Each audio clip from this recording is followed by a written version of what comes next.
Hi everyone, welcome back to Deep Dive Daily. When you look up at a towering giant sequoia with its massive trunk stretching dozens of meters into the sky, it is easy to assume you are looking at a colossal, thriving living organism. But almost every part of the tree you are looking at is actually completely dead.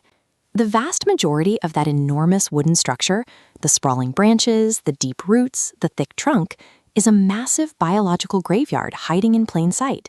If you slice a tree in half, the true living section is incredibly small. It is just a razor-thin, paper-like strip of cells called the cambium. It sits trapped between a thick outer shell of dead bark and an enormous internal skeleton of dead wood. This creates a physical contradiction. If a tree is 99% a graveyard of plant bones, how does it pull hundreds of gallons of water up from the soil and into the sky, all while surviving for thousands of years?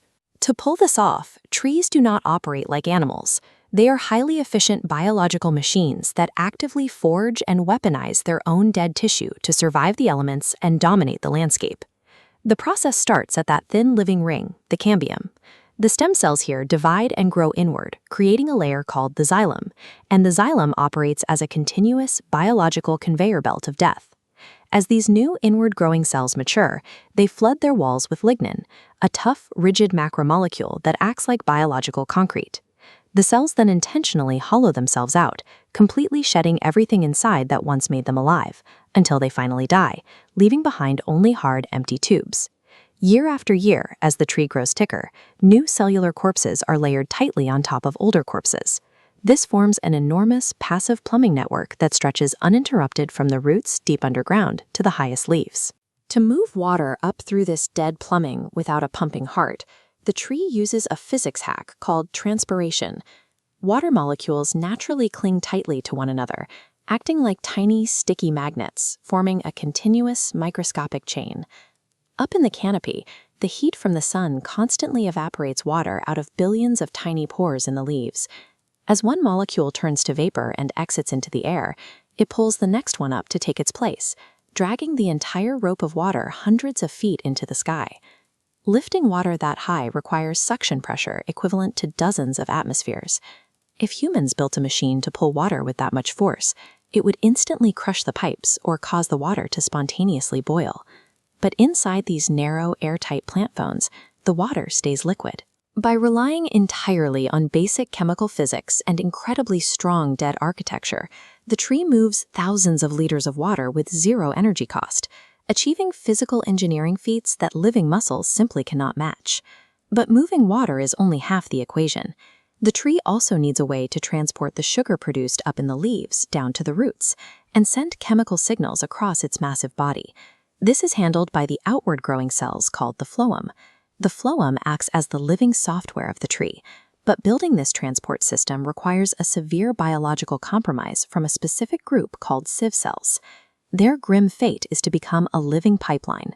To clear a path for the dense, syrupy sugar to flow smoothly, these cells intentionally digest their own nuclei, the cellular structure that houses their genetic code, along with most of their internal organs.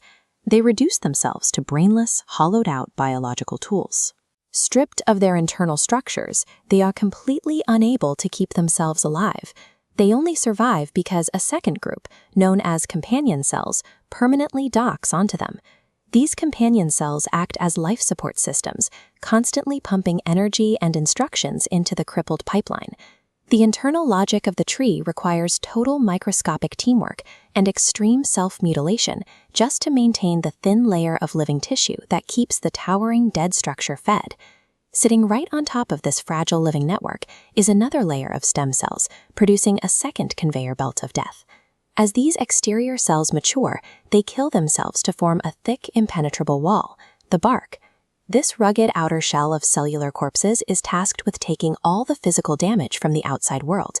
It is the only thing protecting the delicate, millimeter-thin living layer underneath from fungal invaders, hungry parasites, and brutal winter storms. This biological layout is why carving into a tree trunk is so dangerous for the plant. The knife blade severs the phloem, the only truly alive, feeding part of the entire organism.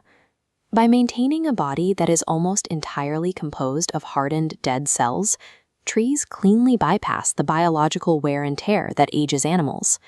Because they only have to maintain a microscopic sliver of living tissue at any given time, they can continue stacking dead layers indefinitely. As long as they aren't destroyed by disease, droughts, or a human axe, this system makes them practically immortal, quietly growing while human civilizations rise and fall around them. The tree is an incredibly bizarre survival strategy. By mastering the geometry of dead space and exploiting the physics of water, these ancient biological machines figured out how to conquer the sky. If you've made it this far, thanks for watching. Please consider subscribing to Deep Dive Daily, hitting that like button, and dropping a comment below.